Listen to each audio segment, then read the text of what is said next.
Thank you po.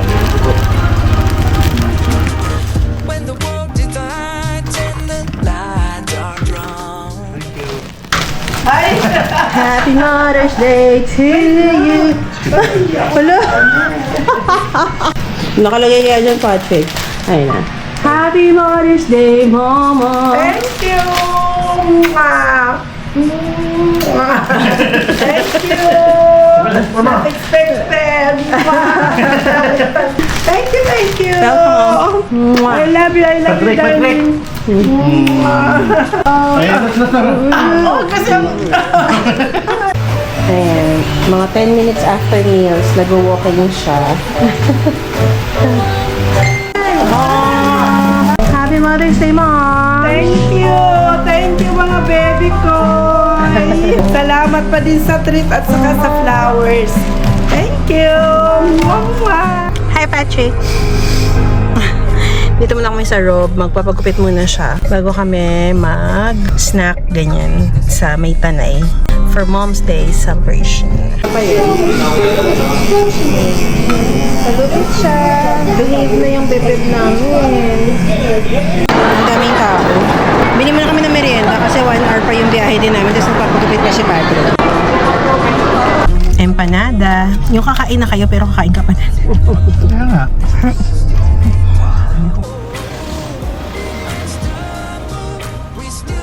Dinayo natin ang Tanay, Ferdin, and De Lupa. Actually, mga 1 hour away lang naman din to sa amin. Pero ang dami na din talagang nagpupunta dito. Siyempre Mother's Day, so expect mo talaga maraming tao. Pinapaano ko to sa kanya, ayaw niya. Waiting kami, ang haba ng pila. Or may pila kasi Mother's Day. Pero I think kung hindi naman, okay din. Ganda nang nakuha namin upuan, nandito lang. Patrick, say hi! Hi! Madami lang tao ngayon kasi nga Mother's Day. Pero if not, I think naman mas okay yung service nila or mas mabilis. Pero ang ganda ng place, in fairness, nakakasyala. Ay, si Patrick yan. Ang tsaka lamig. Oo, in fairness, ang lamig. Mga January, December, Mga lamig, oo. Siguro ng mga papasko ganyan. Ang lamig. Kasi ngayon pa nga lang, ang lamig na eh. Yung tipong ayaw mo ng Tagaytay, dito maganda. Pero dito lang. Eh, paano kung gusto mong bulalo? Eh, di mag-Tagaytay ka nga. Bala ka. Si Papa gusto bulalo. Bakit? Father's Day ba? Si Mama gusto niya ng mga ganito eh. Mga cafe-cafe, ganyan-ganyan. Gusto niya overlooking. Oh, di ba?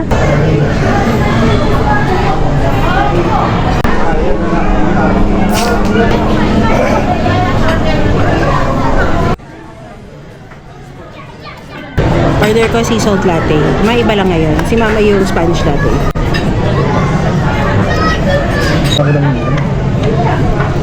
Ang sarap itong ibabaw nila. Tikman mo pa. Yung kape ko. Iba ba yan? Hindi. Sea salt yan, ito Spanish. Ah, hindi siya matamis na Spanish. Ayaw mo yan. masarap din yung matamis. Wala din. Kung ayaw mo patigyan si Papa, okay lang. Si Papa gusto din niya mga pizza-pizza.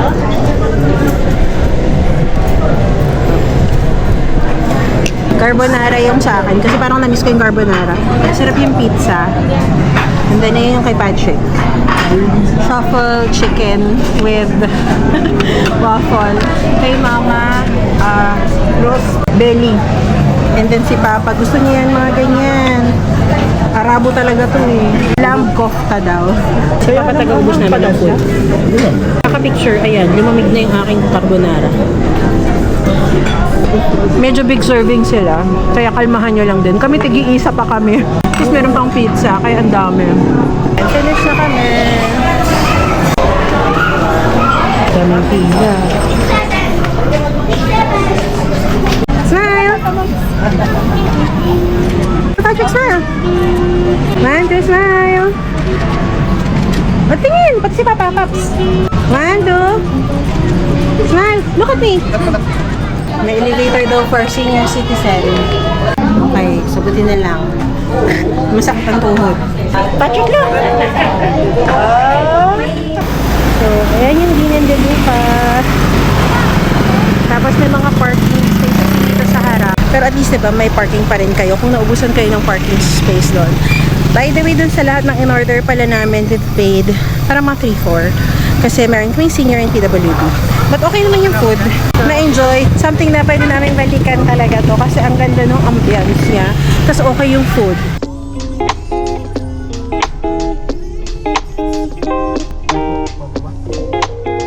Another day, another vlog. Hindi ako nakapag-vlog lately. Oo, hindi. Kaya ako nag-vlog ngayon kasi may mga dumating tayong package na binili ko sa TikTok. And, hinahanap ko yung liwanag. Diba, ang ganda na liwanag.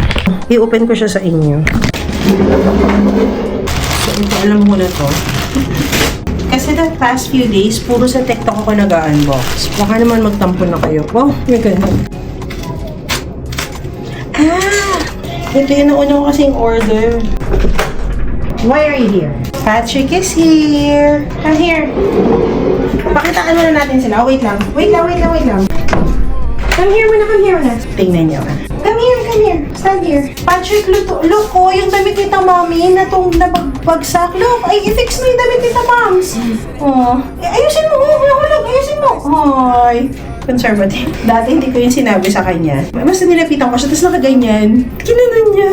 Gamit pa mang conservative. Diyan ka lang kayo, stay there ha. Mag-vlog si Tamams. So ayun nga, ito binili ko to dati. Or bago ako binigyan ni Tita B ng pambili nito.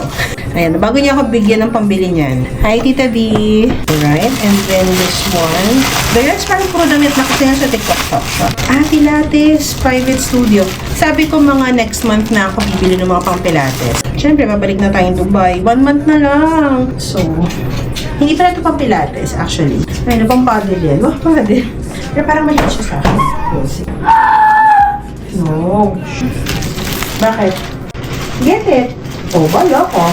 Pag gusto niya kunin yung attention mo, kasi di ba, hindi ako nakatingin. Kunwari, gumaganyan-ganyan na siya. Sisigaw siya. Gaganon siya. Squirt.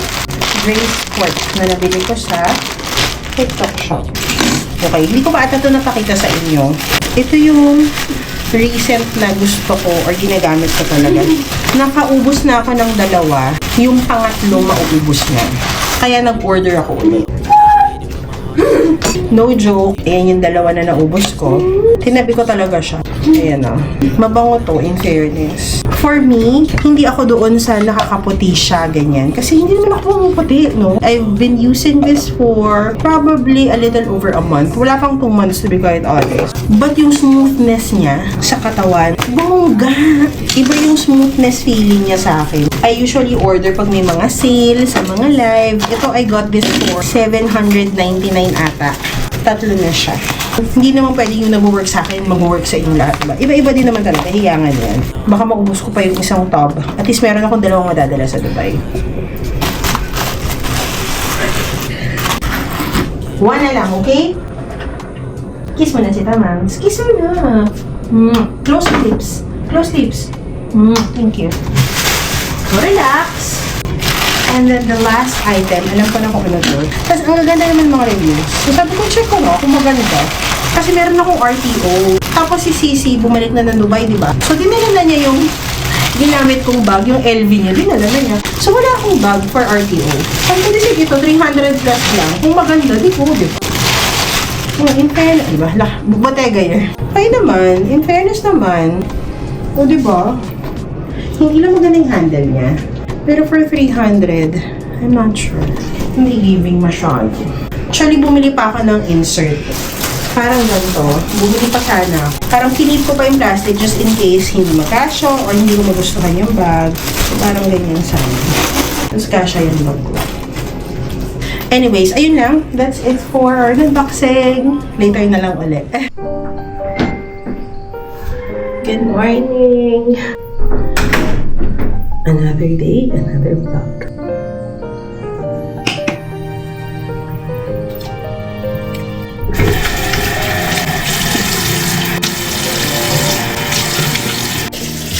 I could be a stylist. Maybe I could be something more. Well, baby, it's always summertime when I'm with you. Wait lang, ang ganda kasi ng kulay ng pintura ng kapitbahay. Ayan, pinapadark nila. Parang mustard. Gusto ko din yan. Tapos may paano sila sa bubong. Ang ganda, nakakaaliwalas tingnan. The past few days, hindi kami dito natutulog ni Patrick sa kwarto. Kasi doon kami sa kwarto nila ng mommy nila natutulog. Kasi yung room ko, parang facing siya ng road. Or at least nung sa side siya ng road. Ano yung mga aso tahol ng tahol. So, nag-make noise si Patrick. At yung parang siyang sumisigaw. Kasi nga hindi naman siya nagtutok, diba? So, parang siyang sumisigaw na kinukot niya yung attention ko para sabihin na, ang ingay nila, oh, patahimikin mo sila. Parang gano'n na siya. Ito lang ang aking morning skincare routine lately na sinasabi nila na blooming daw ako. Oh, assuming. Pero feeling ko, dahil talaga dito yun yung Derma Republic, which is, ayan ha, paubos na siya. And proof na nagustuhan ko siya, nag-repurchase talaga ako. So, I ordered another one kasi nga, mauubos na siya. So, bumili din ako sa mga Derma Republic. Ito, ginagamit ko itong sabon na to. Siyempre, hindi ko naman na-expect na puputi talaga ako. Pero basta yan. Bumili din ako. Pangalawa na yan And itong serum na 10% niacinamide, pangalawang bottle ko na to. Ito yung proof na naubos ko na yung una. Ayan, 10% to. Pero technically, yung serum nila, pangatlo ko na to. Kasi una, bumili ako ng 5%. Ayan, 5% niacinamide. Minsan ginagamit ko din to. Pero yung madalas na ginagamit ko talaga yung 10%. And usually, pag nandito lang ako sa bahay, ito yung Derma Republic combination yung ginagamit ko. Pag lalabas ako, like yung may ganap, tapos maiinitan ng sobra, hindi ito yung ginagamit ko. Kasi parang feeling ko lang. Ako lang to ha, medyo mas stronger yung content niya or something. Hindi ko sure hindi nga ako mahilig sa mga ganyan. Naiisip ko lang. Kaya baka sa init, baka iba yung maging effect or something. So, ang ginagawa ko, pag nasa bahay lang, meaning usually pag work days, ayan, pag weekends na may mga ganap, ang ginagamit ko yung combination ng Numbusin. Ito siya. Ayan. Pag may ganap, ito siya. Itong Hikari, ito lang kasi yung meron ako na sunscreen dito. Kaya ito na yung ginagamit ko. Okay naman siya. So, kahit nasa bahay, sunscreen tayo guys. Huwag na rin kalimutan. Hanggang liig. Ayan yung aking morning. Dahil hindi pa ako naliligo niyan. Kasi bago naman ako mag-work ng 12:30, naliligo naman ako. So, another skincare na naman yan. Tapos pag matutulog na naman ako, another skincare na naman. Yung mga ganun. Ano ba? So, ayun. Kaya parang feeling nyo lang na blooming ako. Pero ang totoo, nag-e-effort kasi ako. Halika baba na tayo kasi si Papa, may sinasabi siya tungkol sa mga ano niya, tanim-tanim niya. Yan, ibaba natin. Kasi kukolektahin ito mamaya ang aking mga return items. And then, si Patrick, silipin natin. Mamaya pa yung ihisin. Tapos pala, nakwento ko na ba? Nagluluto kami ng food.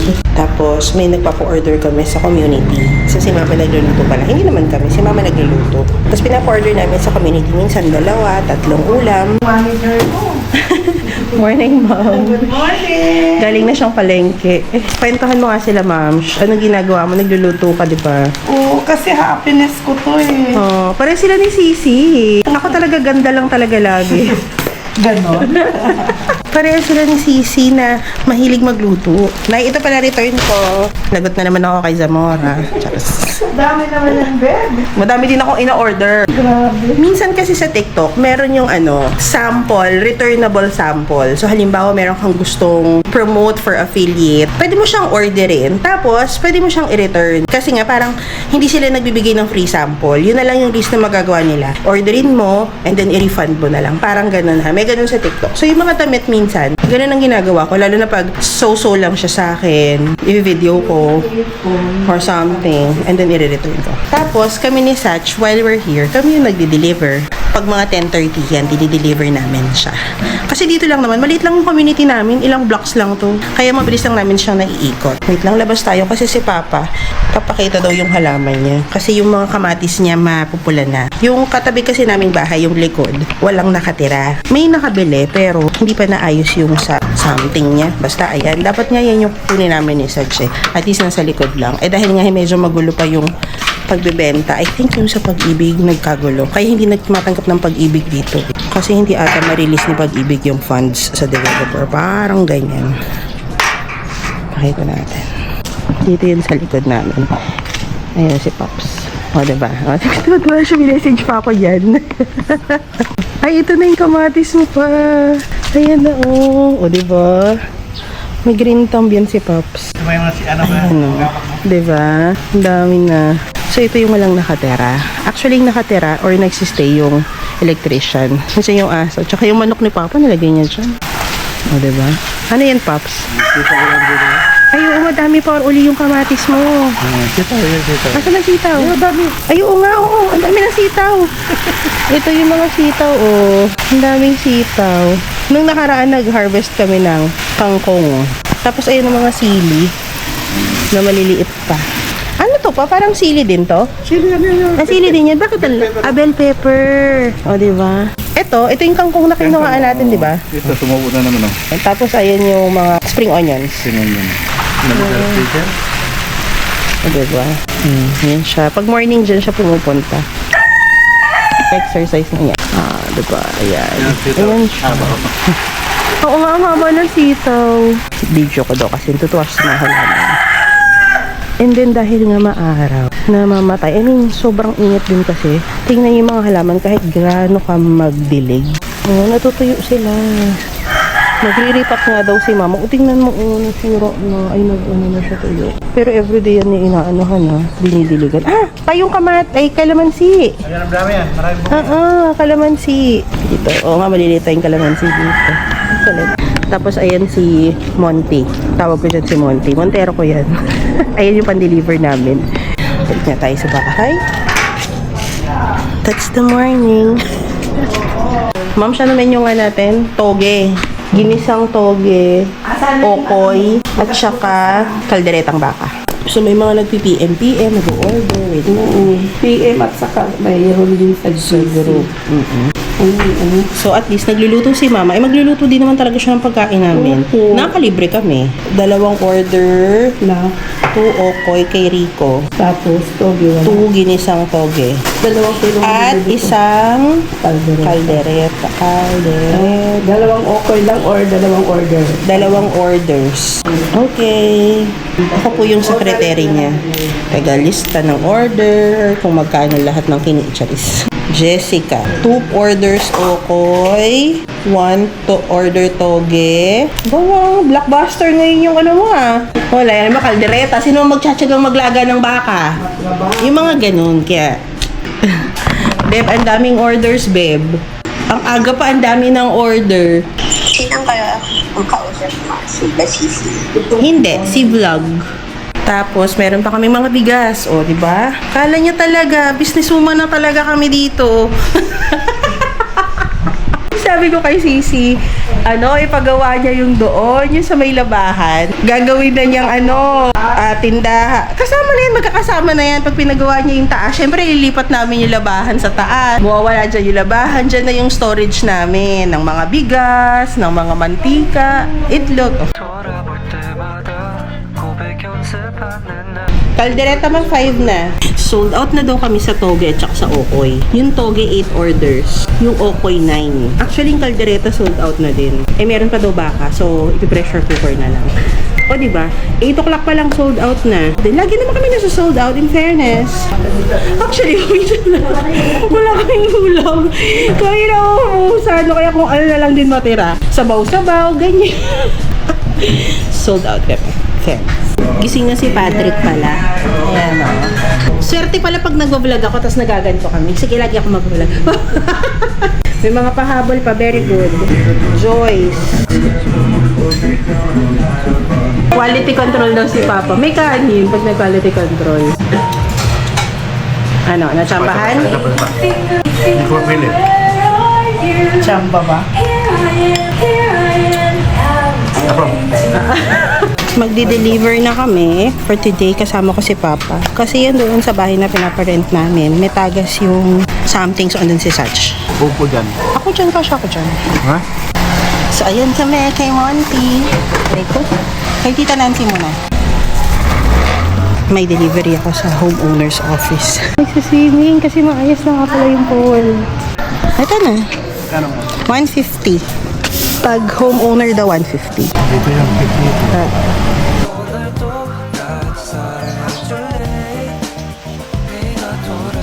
Work na pala. Kanina pa naman. Nakaalis na din sila mama. Hinatid si Sky sa school. Actually, nakapag-deliver pa ako ng huli. May natira kasing isang kaldereta. So, dapat gusto 2. Isa na lang. So, hinatid ko lang. Sa kabilang block lang naman. Ayan, ano ba gusto ko? Gusto ko ng iced coffee. Hindi pa ako nag-lunch. Hindi ako nagugutom pa. Nag-inject din kasi ako kahapon. Pero gusto ko ng iced coffee. So, ayun. Bumaba ulit tayo para mag-iced coffee. Gumagana pa pala to ha. Though binabaltik siya once in a while. Bigla pa rin magkakaroon ng mga red lines, ganyan. Kaya iniisip ko kung gusto ko bang bumili ng Pocket 4 pagbalik ko ng Dubai. Kasi, nagagamit ko pa ito sa TikTok videos. And then yung camera ko, na Insta360 Ace Pro 2, okay naman ako sa kanya. Like, hindi lang siya ganun ka-clear sa indoor, which is most of my vlogs. Pero okay naman, diba? Hindi na rin siya masama. Sturdy pa siya, mahulog ko siya, ipangligo ko siya. Sama-sama na talaga yan. Kaya parang, I don't think need ko na agad bumili ng Pocket 4. Siguro baka end of the year. Tingnan natin. Pero usog, baka mamaya, biglang masira yung camera ko, tapos bumili na tuloy ako. Napagastos pa. Bana nga tayo. So, ang init, tara mag-iced coffee tayo.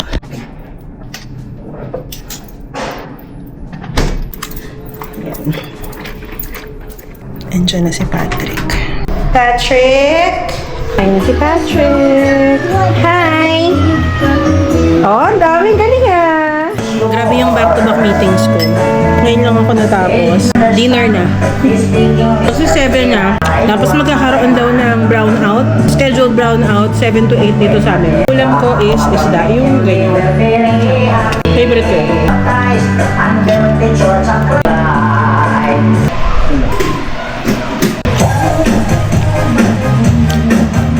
After dinner walking, si Patrick, si Lori, si Mama. O, diba? Walking kami. Tumingin ka sa camera. Hi, thank you. Ay, dyan ka lang? Good morning. Another day, another vlog. It is Friday na. Si Patrick hindi yan masyadong nakatulog. Iingayin siguro siya talaga sa akin. What happened? Ha? Sleep ka pa ba? Hindi na? Oh, let's go down? Hindi, dyan ka lang. Okay.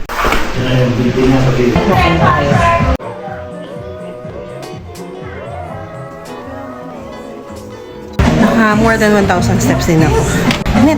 So, ulam for today nga pala.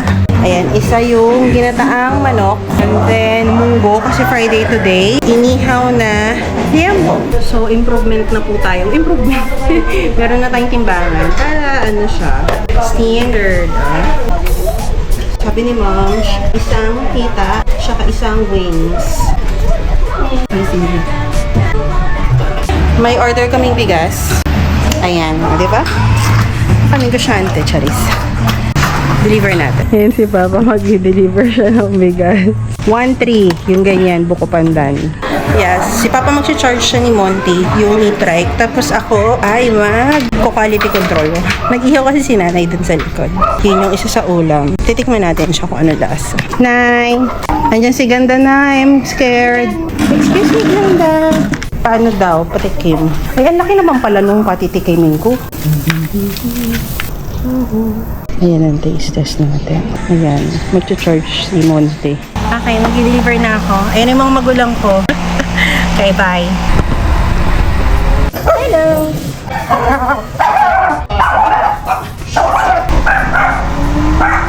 Just as such. Sabi sa kanya siya mag-drive, ako mag-aabot. Gusto niya nag-aabot eh. Andiyan ka ba na? Hi. Charge pala kami kay Monty. Para mga 2 hours na din to na yun, no? Paano ko malalaman? Ah, dito siguro. Pero tuloy-tuloy pa naman siya, so baka meron pa. Wait. Mukha namang nag-stop, pero ano lang natin siya. So may mga ganyan, malakas pa sa kuryente yan. Pero in fairness, yan lang yung first time na charge namin simula nang nabili namin siya. Eh parang 2 weeks na ata namin umalis si Sisi ng May something. Oh, mga 2 weeks na. Everyday namin yung ginagamit kasi nga nagde-deliver kami, diba? Naghahatid kami ng mga food, ikot-ikot. Do dito lang naman. In fairness naman, kung 2 weeks, diba? Full charge mo. Bongga na yun. Balik na tayo sa taas. Tapos grabe din talaga sa aircon. Pag nag-work din talaga ako, on din talaga yan siya. Ayan, magbibigay na lang tayo kay mother. Pandagdag niya sa kuryente. Pero kasi ang init. Dito kasi, afternoon sun to eh. So pag hindi nakababa yung blinds, tas electric fan, hindi kaya. Baka ma-irita lang ang ante while working. And naalala ko pala, chika ko lang, kasi ang daming natuwa dun sa life at 40 plus living with my parents in the Philippines. Yung vlog na kasi na yun, parang basta vlog, ganyan. Kung ano lang yung mga normal things. And apparently, I think, mas nagugustuhan nyo yun. And to be quite honest, kahit ako minsan, parang tapos na din ako sa era na mas bet kong pinapanood sa iba yung sobrang aesthetic. Hindi ko sinasabing aesthetic yung vlog ko, pero minsan kasi Mas gusto ko yung mas polished, pero minsan, the more kasi na mas raw, mas natural, mas ang sayang panoorin. Yun yung parang isa sa mga takeaway ko dun sa last video with the comments, with the private messages that you've been sending me. And meron yung nag-comment na touch talaga ako. Ang haba ng comment niya ha, or private message niya, but sobra ko talaga siyang na-appreciate. Sorry sis Marlene ha, pero kasi talagang natuwa talaga ako. It made my morning. 7:03 ng umaga niya to message sa akin. And I'm not sure actually kung saan siya naka-base. Ang sabi niya sa akin, "Hi Miss Irish, please continue making vlogs because your videos honestly bring so much comfort and positivity into my life. Your energy, laughter, and genuine personality have this way of making people smile even on bad days. You may think you're just uploading simple moments from your life, but for some of us, those videos become a source of motivation, happiness, and escape from reality. I hope you never lose the passion to create and share your journey because your presence online truly has a positive impact on people more than you probably realize." Nakakatuwa kasi totoo naman, ang intent ko naman for doing this, to have memories, something na tatawanan ko in the future, papanoorin ko. Kasi it's there eh. When I post it, it's already there. And sobrang secondary na lang na yung I get to get something out of it, whether following, collaboration, ex-deal. So ayun, nakakatuwa lang talaga. Ganun yung appreciation na sinasabi ninyo. Kasi a lot of people appreciates, but not all people are willing to share their appreciation or extend extra effort just to share their appreciation. So actually, when I posted it, may mga nag-comment pa din sa akin, like private message, "Totoo to, Miss Irish," na parang same feels daw sila, yung mga gana. Siguro yun yung reality na yung demographics ko ha. Medyo kalat naman siya, and siguro majority yung may connection sa UAE. Like nasa UAE sila, or dati silang nag-work sa UAE, bumalik na sila sa Pilipinas, namimiss nila yung UAE, or galing sila ng UAE, nasa ibang bansa na sila, namimiss, yung mga ganon. Madami akong messages na receive about that. Pero kung titingnan ko din yung demographics ng age, ano din siya kalat. Like, meron mga mommies na talaga, mga bagets, mga mas nakakatanda po ako, mga ate-ate nyo na ako, or ante-ante nyo na ako. So, I think this is just me sharing my life in my 40s era, living in wherever I want to live. Ayun lang, ang dal-dal ko na naman. Natuwa ako this morning with that. Kaya ayan, mag-i-edit na naman tuloy ako kasi at least gusto ko 2 upload in a week. Wednesday and Saturday or Sunday, or baka Sunday. I think baka mas magawa ko yung Sunday. Ayan yung plano kong upload timing. Wednesday and Sunday. After work massage. Hi! So, finish na tayo magpamassage. Hi! Finish na tayong magpamassage. 1.5 hours yun. And lately, dun ako sa Bed and Body. Antipolo, nagpapa home service massage. Actually, mura sila. Siya yung pinakamura sa lahat ng na-try kong massage service dito sa Antipolo. And okay yung massage nila. Minsan kasi syempre nasa nagmamasahe na lang. So, pag nakita mo naman kasi yung mga gusto mong nagmamassage, okay yun, diba? Ulit-ulitin mo. And also, so far, okay ako dun sa Bed and Body. Nirecommend lang yun nung neighbor namin, si Alice. Hi Alice, if you're watching. Tsaka kasi 551.5 hours na yun. Okay din sana yung kalma kay Chang Abi. Kaya lang kasi medyo mahal. Parang 799 ata yung 1.5 hours plus yung one-way na travel pa nung masahista. Eh yung nirequest ko na masahista, taga Parañaque pala yun siya. So from Parañaque to Antipolo, parang that time ang binayaran ata niya sa angkas, parang 300 plus. So dinagdag siya sa masahe mo. Kaya parang nagulat ako, mahal naman ang masahe ko for today's video. Kaya hindi na muna ako gumagamit kay Abby. Doon lang ako sa medyo sulit-sulit. Kasi itong 550 sa Bed and Body, kasama na yung transpo doon na. Kasi i-check nyo ha pag nagpapa-home service massage kayo. Ano yung rate na ba yun? Kasama na ba yun yung transpo? Papunta pabalik. Good morning. Gutom na ako. Another day, another vlog. Saturday! Today! Ayan, nagluluto si Moms. Ang menu for today ay sitaw kalabasa. Ginataang sitaw kalabasa. And then may kare-kare din kami. And lumpia. Yeah. Tapos yung mga sitaw na okay na doon sa garden ni Papa. Kasama na doon sa gulay ni Mamush. At least nakasando ka ngayon, Pops. Parang pansin ko lagi kang nakahubad sa mga vlog. Oo? Magagalit sa'yo si Patrick. Nagalit si Meta. Ay talaga ba? Nagaano yung mga ganan? Si Meta, ano yung ganyan ba? Hindi sa Meta to eh. Pero sa Meta, ano pag... Yung magustuhan lang niyang burahin. Ako pagbaba ako, magdadrama daw na siya, tapos yakap ko, thank you daw, nag-hug sila. Nagpalinis kami ng aircon. Okay naman in fairness, 1 to siya. Kasi umuulan. Hindi ko pala napakita pero umuulan. And then, mangga party kami. Sabi niya, tinatawag daw siya nung, ano nga to? Fundador. Ayan, may fundador dyan. Tinatawag siya. Sabi ko, banlag yung fundador. Hindi siya yung tinatawag. Uuwi na siya. Tapos, bye-bye.